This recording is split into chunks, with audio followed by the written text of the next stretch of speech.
que vamos a ver con relativa frecuencia. Quistes hepáticos son todos aquellos, ¿no?, que se produce en el hígado, toda lesión quística, como valga la redundancia, que va a estar contenida de líquido. En la mayoría de los casos, estos no van a producir síntomas, van a ser asintomáticos y como un hallazgo, con una ecografía por algún problema X, entonces se van a encontrar estos quistecitos. Podemos encontrar la poliquistosis hepática, los quistes no parasitarios o los quistes hidatídicos. Cuando nosotros hablamos de enfermedad poliquística del hígado o la poliquistosis del hígado, es que encontramos quistes pequeñitos o medianos que ocupan todo el parénquima hepático a predominio del lóbulo derecho. Y se define si encontramos 4 o más de estos quistes, ya estamos hablando de poliquistosis. No es frecuente y es hereditaria, pero por ejemplo el año pasado, a pesar de que se dice no es frecuente, encontré en consultorio 3 pacientes que iban por otros problemas y ecográficamente se les encontró pues poliquistosis, no solamente en el hígado, sino también en el riñón. La afectación del hígado es importante y se va a asociar, como les mencionaba, con otros órganos como en el riñón. Generalmente la sintomatología, como les digo, no es florida, no da síntomas, pero podemos encontrar hepatomegalia y eso, si es mucho, produce pues como un dolor sordo, como un fastidio en hipocondrio derecho. Pero para esto nosotros no necesitamos diagnósticos, equipos pues de gran costo. Con una ecografía o un buen ecografista nos va a ser muy útil para localizar cuántos quistes son, el tamaño de los mismos y el contenido. Si tenemos dudas diagnósticas, podemos pedir una tomografía para diagnósticos diferenciales o una laparoscopía como para confirmar. No va a requerir cirugía salvo que estos se compliquen. Los quistes no parasitarios son los más frecuentes. Es lo que mencionan quistes simples benignos, ¿no? Su pared es fina, el tamaño es variable, pueden ser únicos, llegan a alcanzar hasta 20 centímetros de diámetro y hay reportes con mayor dimensión también y contenido de varios litros de líquido dentro del mismo. Pueden ser uniloculares, tener una sola cavidad o tener varias y se les llama los multiloculares. Son más frecuentes en mujeres y no van a requerir tratamiento, solamente un seguimiento, una observación para ver si aumentan de tamaño o si se complica. Los síntomas sí lo dan, como un disconfort abdominal, molestias que no van a ser características, o si es que son muy grandes, por compresión, una sensación de saciedad, de llenura. Muy de forma infrecuente, estos quistes, si son muy grandes, se van a complicar, pueden sangrar, si se produce una torsión va a producir dolor, si se rompe o si comprime alguna otra estructura vecina va a necesitar pues ya un tratamiento quirúrgico.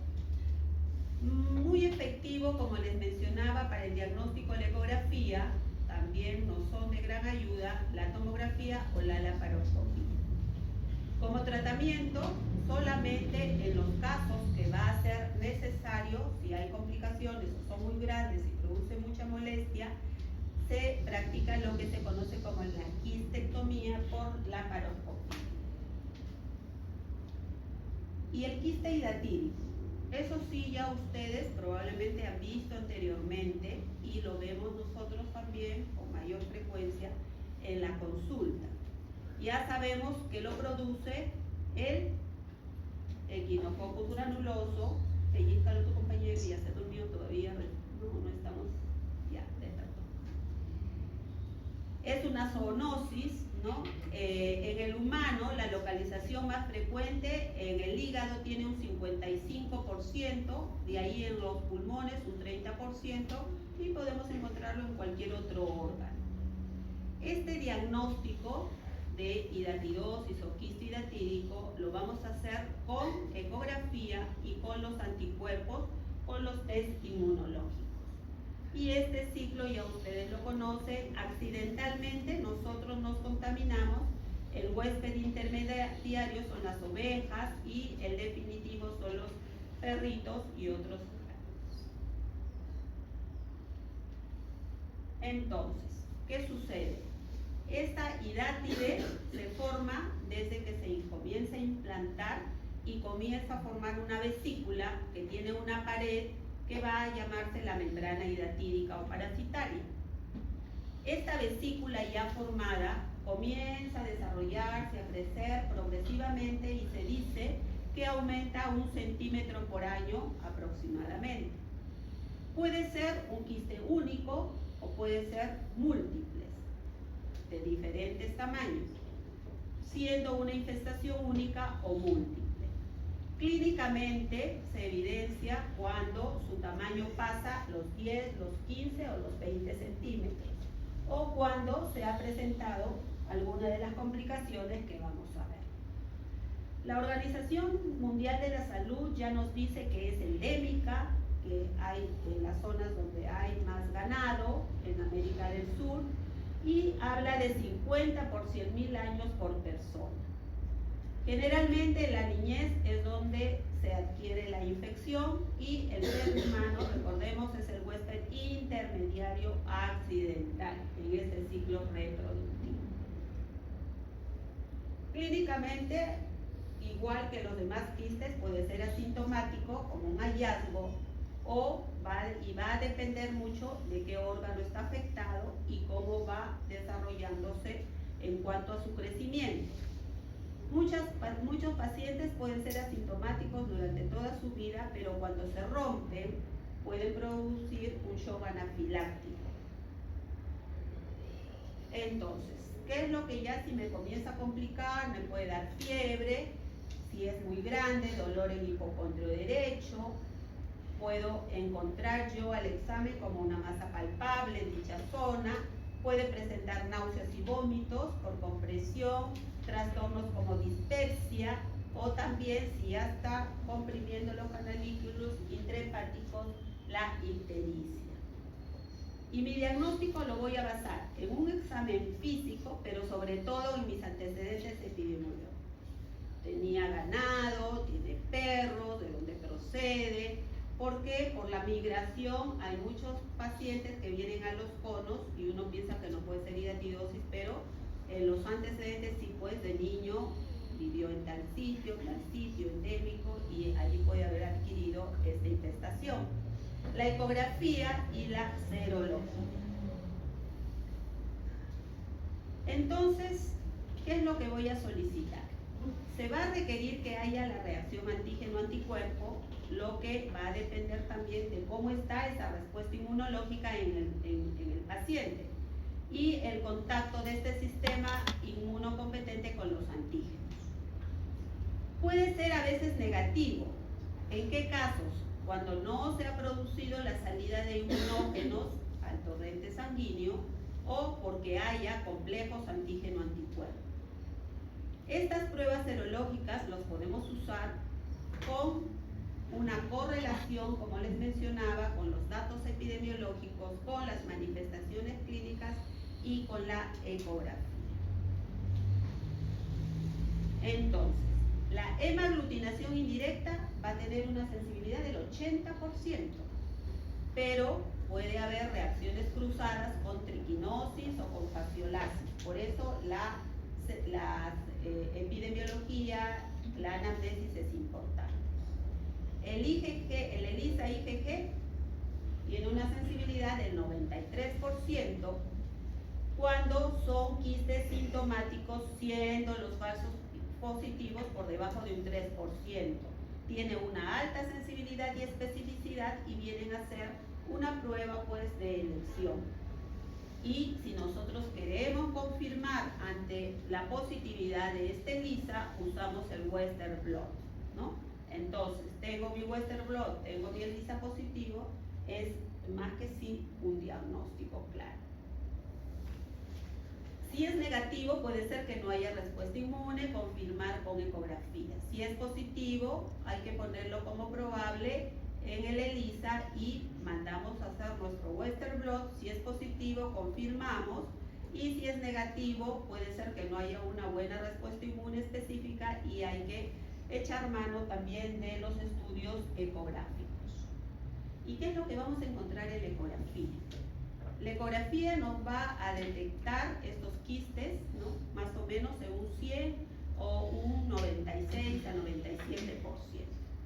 La ecografía también nos va a decir el tamaño, si son únicos, si son múltiples, la localización y si hay o no alguna complicación. Y lo podemos usar también como un seguimiento para ver la evolución, o de repente si voy a hacer una punción y aspiración, guiar mi aguja mediante este método. Así que tenemos esta clasificación de Garvey. 1, si la colección es líquida pura. 2, si hay una colección líquida, pero vemos membranas separadas de la pared. 3, si aparte de la colección líquida encontramos multiseptos y a vesículas cicas. El 4, un contenido quístico hiperecoico heterogéneo. Y el 5, una pared densa, que pueden ser lo que conocemos como quistes calcificados, ¿no? Esto es para una clasificación ecográfica. Y vemos ahí, ¿no? Como vemos, el tipo 1, el tipo 2 con sus membranas desprendidas, el tipo 3 puede ser multivesicular o con células hijas, el otro heterogéneo y calcificado, ¿no? Como vemos en las imágenes muy claramente. La Organización Mundial de la Salud también tiene una clasificación ecotomográfica, ¿no? Nos habla de CL si hay lesiones quísticas uniloculares y no hay una pared visible. El C1, un contenido líquido. El C2, si es multivesicular. El C3A, si hay membranas como desprendidas. El C3B, si estos quistes son múltiplos, acompañados de tejido sólido heterogéneo. El C4, si hay contenido predominantemente sólido. Y el C5, el calcificado. Este es también criterio ecotomográfico, ¿no? Entonces, cuando les den informe tomográficamente con esta clasificación, más o menos van a saber a qué se refiere. Y estamos viendo pues acá con estas imágenes también muy claramente. Entonces la tomografía tiene una sensibilidad hasta del 94%.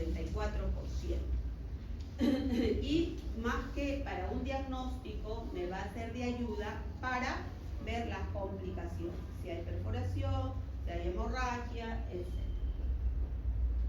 ¿Y qué es lo que vamos a dar de tratamiento? Va a depender de los órganos afectados, del número de quistes, de si hay o no comunicaciones quístico-biliares, si hay o no alguna infección asociada bacteriana o si hay hemorragia. Entonces, cada paciente debe ser individualizado para darle el mejor tratamiento posible. ¿En qué casos está indicada? En los casos inoperables, ya sea en el pulmón o en el hígado, ¿no? Que son múltiples y hay implicación peritoneal.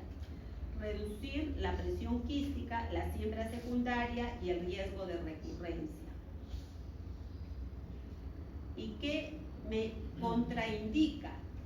Si son quistes muy grandes que van a tender a romperse, ese paciente ya debe ir a una cirugía. Si son calcificados o inactivos, de acuerdo a las clasificaciones que hemos visto anteriormente. Si mi paciente está en gestación, porque la medicación va a producir efectos secundarios en el bebé. Condiciones hepáticas crónicas o trastornos supresores de la médula ósea, ¿no? Y por lo que va a tener muchos efectos secundarios. ¿Qué es lo que le voy a dar? En elección es el albendazol. Son preguntas del ENAM, preguntas, etc. 10 miligramos por kilo, o si mi paciente tiene un aproximado de 70 kilos, 400 miligramos, ¿no? 2 veces al día, y lo doy en etapas. Primero 28 días, descansa una semana, 14 días y luego repito los ciclos hasta en 6 veces. Si por cualquier motivo mi paciente no puede usar el albendazol, puedo darle el praziquantel de 25 a 40 miligramos por kilo semanal. Y se ha reportado tratamiento mediante CEPRE en casos de comunicación biliar con el quiste. Eso es raro, pero sí es una posibilidad. Entonces, miren ustedes, anteriormente venía solamente el albendazol de 100, ahora ya hay de 200, así que fácilmente pueden tomar 2 en la mañana y 2 en la noche. Entonces, yo tengo que ver si mi tratamiento está yendo bien y la ecografía me va a ser de gran ayuda para ver si ese quiste está involucionando, si el tamaño está disminuyendo y cada 6 meses, de acuerdo a eso, voy viendo la evolución.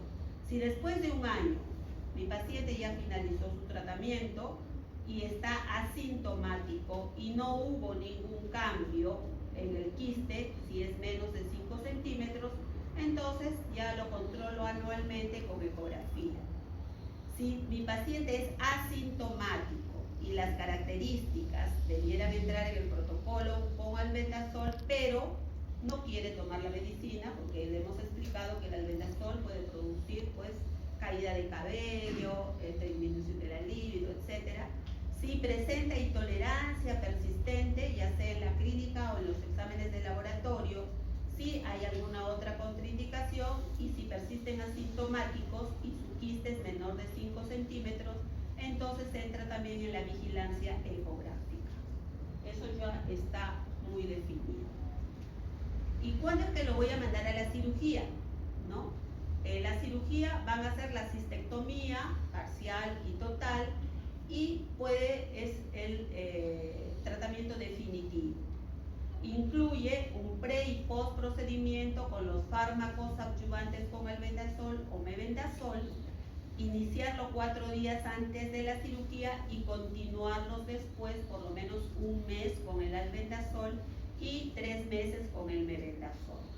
Hay muchos enfoques, eso ya lo ven los cirujanos, sobre los métodos para la extirpación quirúrgica, pero sobre todo los objetivos claros son eliminar el quiste y obliterar esa cavidad, porque va a quedar una cavidad de donde saquemos el quiste, así que no podemos dejarla así. Se puede usar la marsupialización, tienen sus métodos los cirujanos para evitar justamente eso. Entonces, una cirugía abierta, si es que mi quiste es multivesicular y tiene más de 5 centímetros, si está infectado, si está comunicado con el árbol biliar o si tiene un efecto ya de masa con los órganos adyacentes por el gran tamaño. Está contraindicado si son quistes múltiples, porque tendría que estar sacando del hígado en diferentes zonas. Si son muertos o calcificados, o si son múltiples y son menores de 3 centímetros. ¿Y cuáles pueden ir a una laparoscopía? Si es los tipos quiste 1 y 2 que hemos visto anteriormente, o 3, pero son menos de 5 centímetros y si tienen una localización accesible. ¿Y en quiénes está contraindicado? Si de repente mi paciente fue operado previamente de colecistectomía, algún procedimiento donde va a haber adherencias y con mi laparoscopio no voy a poder hacer un buen tratamiento. Si hay comunicación a las vías biliares, los de tipo 2 más de 5 centímetros o 4 y 5, si la localización es cerca a la vena cava o si está en un sitio no accesible por la laparoscopía y va a necesitar una cirugía abierta, ¿no? Esos son en cuanto al manejo quirúrgico. Pero también se habla de la inyección y aspiración percutánea. Es menos invasivo, necesitamos de una guía ecográfica para poder acceder al sitio del quiste y puede ser para confirmar el diagnóstico, cuidando de no sembrar en la cavidad abdominal o para una intervención terapéutica, ¿no? Determinar el número de compartimientos que tiene este quiste y si tiene quistes hijos es crucial para el éxito del tratamiento. Casi no se hace porque tiene muchas complicaciones, pero si es que se va a realizar, entonces acá tenemos algunas contraindicaciones si no son percutáneamente accesibles, si son superficiales pero tienen un gran riesgo de hacer un derrame, si se comunican con estructuras biliares, si son inactivos o si son quistes muy complejos, multiseptados, que no va a permitir el ingreso fácil de mi aguja. ¿Y en quiénes lo voy a indicar? En la clasificación de la OMS que hemos visto, el C1, C3A, y si son menos de 5 centímetros. Y si es que no ha habido una buena respuesta a la terapia médica que ya hemos mencionado, y podemos darlo también en comunicación o en combinación con una terapia médica para aquellos quistes que su tamaño sea mayor de 5 centímetros. Entonces, ¿qué le aplicamos?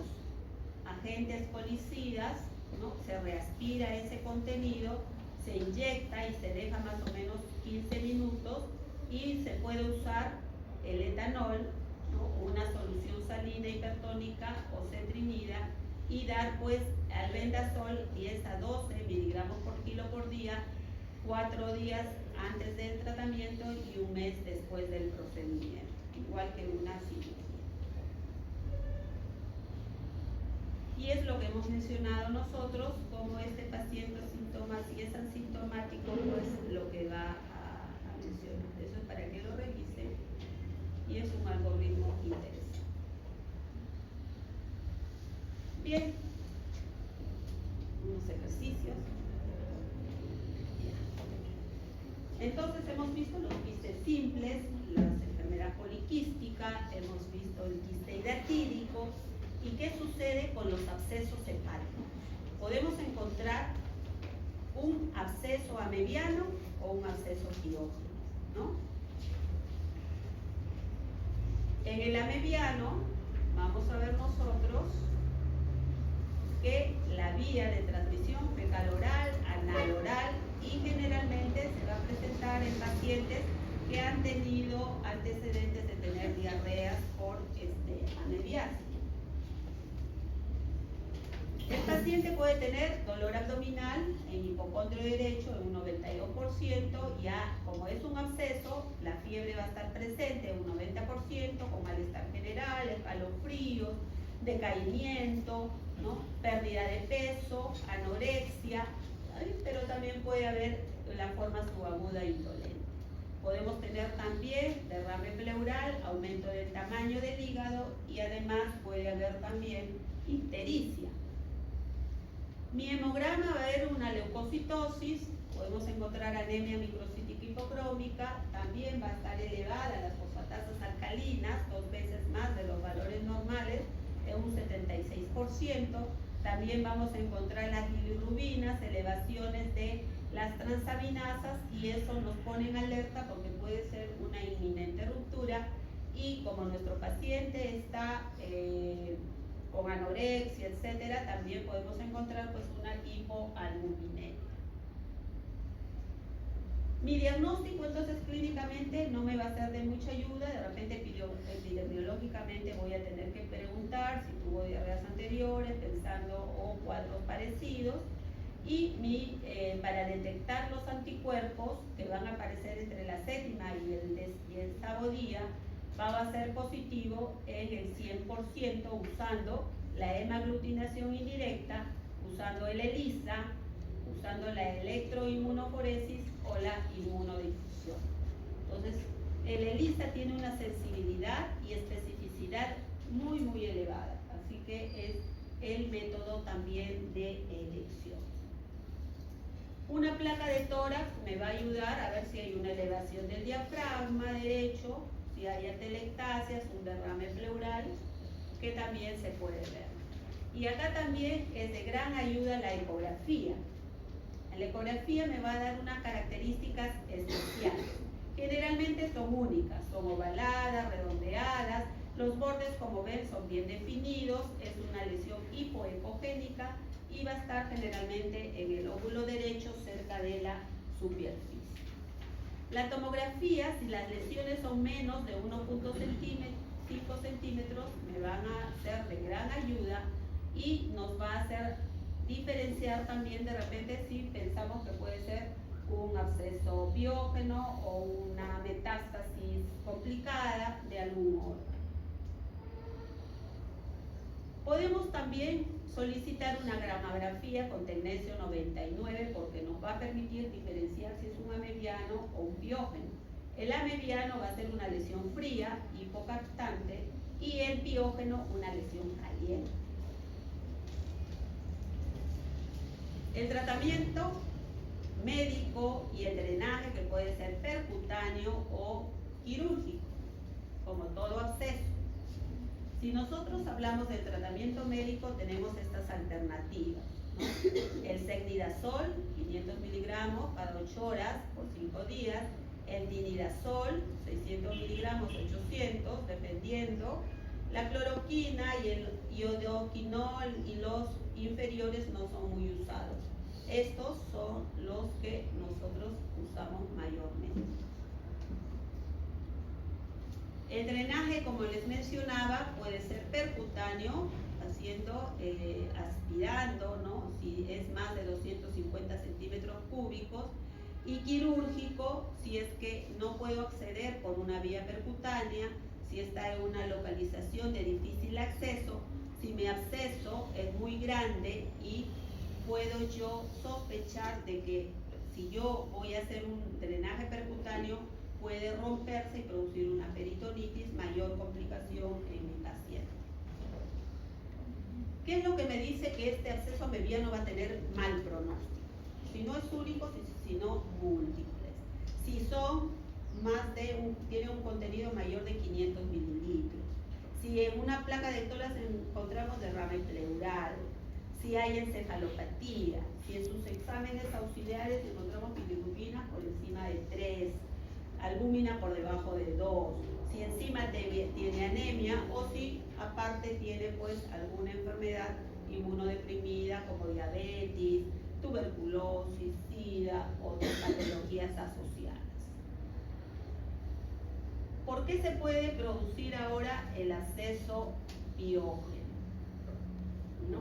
Vemos nosotros que puede ser biliar, ¿no? Después de una colangitis, después de un problema vesicular agudo, por pieleflebitis portal, por trauma, también por una bacteremia. Hay un grupo criptogénico o iatrogénico. ¿En qué caso? Si hago una punción para tomar una muestra de hígado, si hago algún tipo de tratamiento percutáneo que puede llevar a una contaminación. Muchas veces también sucede en sitios donde, por ejemplo, les han hecho apendicectomías, en sitios donde no hay una buena higiene, no tanto como higiene, sino no ha sido adecuadamente pues esterilizado donde han hecho, y después pueden llegar a ser estos abscesos biógenos, y hemos tenido pacientes que nos refieren de provincias con múltiples abscesos hepáticos y han sido justamente como antecedente estas cirugías, ¿no? Y han hecho peritonitis, etc. Hay 3 grupos de bacterias que son los cocos gram positivos, las enterobacterias, a la cabeza el E. coli, la Klebsiella y los anaerobios. Generalmente son polimicrobianos en el mayor porcentaje y, como les decía, el E. coli, la Klebsiella y el enterococo pues son los más frecuentes. ¿Y qué es lo que vamos a ver asociado en nuestros pacientes diabéticos con SIDA o que han sido sometidos a muchas cirugías? Hongos, o también si es que, por ejemplo, hemos ido a un odontólogo donde no ha tenido una buena higiene, se produjo endocarditis, los estafilococos. Entonces, todo eso para tener en cuenta. Clínicamente va a ser una presentación insidiosa, con malestar general, decaimiento, el alza térmica es más constante, picos, precedidas de escalofríos internos, con sudoración nocturna, un dolor en el hipocondrio derecho, hay anorexia, vómitos, pérdida de peso, hepatomegalia o ictericia. Los leucocitos vamos a encontrar muy elevado con neutrofilia, también igualmente anemia normocítica, aumento de la BCG y la PCR, fosfatasas alcalinas elevadas, también ya se va a ver alterada el tiempo de protrombina, va a haber una prolongación del mismo, las bilirrubinas van a estar elevadas en más del 50%, también vamos a tener las transaminasas elevadas y los hemocultivos van a ser positivos en un 30 o un 50%, no es un porcentaje muy elevado. Una placa simple de abdomen para ver niveles hidroaéreos dentro del absceso, si hay elevación del hemidiafragma derecho, derrame pleural, y la ecografía acá también me viene a ser de gran ayuda. Y miren ustedes, si recuerden la imagen anterior de los amebianos, en este caso es que se va a producir bordes, los bordes van a ser irregulares, pueden ser únicos, pueden ser múltiples, puede verse hasta como microburbujas o puntos hiperecogénicos dentro de la cavidad, y si están en una zona cerca de la superficie podemos hacer un drenaje por aspiración. Igualmente la tomografía, si es que son menos de 1.5 centímetros, me van a ser de gran ayuda y me va a hacer ver diagnósticos diferenciales si sospechamos de patologías más asociadas, o de repente también me puede permitir ingresar con una aguja y fina para hacer la aspiración del mismo. Como todo tratamiento en la medicina, no es que los que tienen diarrea van al lado A, los que tienen dolor van al lado B y les doy tal o cual medicación. No, siempre hay que individualizar, ¿no? Cada paciente, de acuerdo a la edad, de acuerdo a los síntomas, de acuerdo a las complicaciones, si son únicos, si son múltiples, y aparte tienen otras enfermedades asociadas. Y se puede hacer una punción para hacer un cultivo y el antibiograma. Entonces, si yo doy los antibióticos, hago un drenaje también, ya sea dirigido por eco o tomografía, va a ser una mejor evolución de mi paciente. ¿Y qué es lo que yo le voy a ofrecer? Puede ser ampicilina subractal o cipro, o metronidazol o un aminoglucósido, cuidando siempre que no haya daño renal. Si son abscesos múltiples, menos de 3 centímetros, tengo que prolongar mi tratamiento de 4 a 6 semanas. Si son abscesos únicos, puedo darlos hasta 2 semanas. Pero recuerden, todo esto son referencias, todo va a depender de cómo su paciente esté evolucionando. De repente no es sensible a los medicamentos que estamos indicando y va a necesitar otro tipo de acuerdo al cultivo, a los resultados del cultivo que se les haya hecho. En el drenaje entonces, ¿no? Si son los abscesos más de 3 o 5 centímetros y las complicaciones pueden ser que hay obstrucción, hemorragia, sepsis, o si es que están en una ubicación de repente que no puedo acceder fácilmente, ahí va a necesitar de repente un drenaje quirúrgico, ¿no?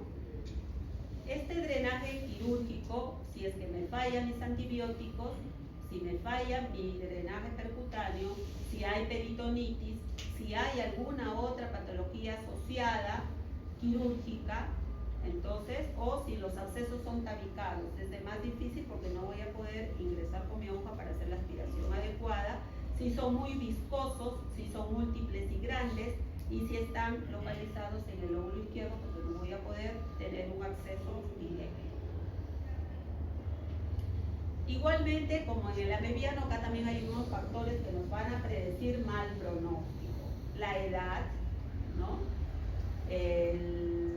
La urea, más de 20 miligramos, la creatinina, más de 2, la bilirrubina, más de 2, la albúmina, por debajo de 2.5, y si hay comorbilidades asociadas con las patologías que ya hemos mencionado anteriormente. Y este cuadrito, recuérdenlo siempre porque de aquí saco muchas preguntas y a veces se confunden ustedes. En el amebiano vamos a tener un antecedente de que viajó, de que tuvo diarreitas. En el piógeno, un trauma reciente o una cirugía, o ha sido sometida a algún procedimiento invasivo. La leucocitosis acá va a estar moderada, acá muy elevada. El hemocultivo acá negativo, acá positivo. La serología va a ser positiva y lógicamente acá negativa. ¿Qué es lo que voy a aspirar yo en un absceso amebiano? Vamos a aspirar un líquido de color achocolatado, ¿no?, que le llaman la pasta de anchoas. Hasta ahora no he visto nunca pasta de anchoas, pero me imagino que es, como dicen, de color marrón achocolatado.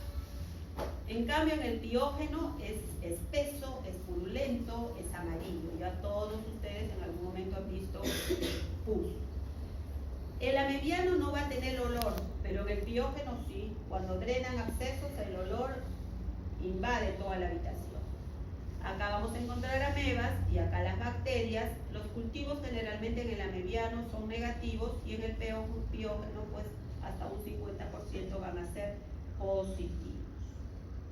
Y es lo que les mencionaba, la diferencia, ¿no?, regulares, irregulares, ¿no?,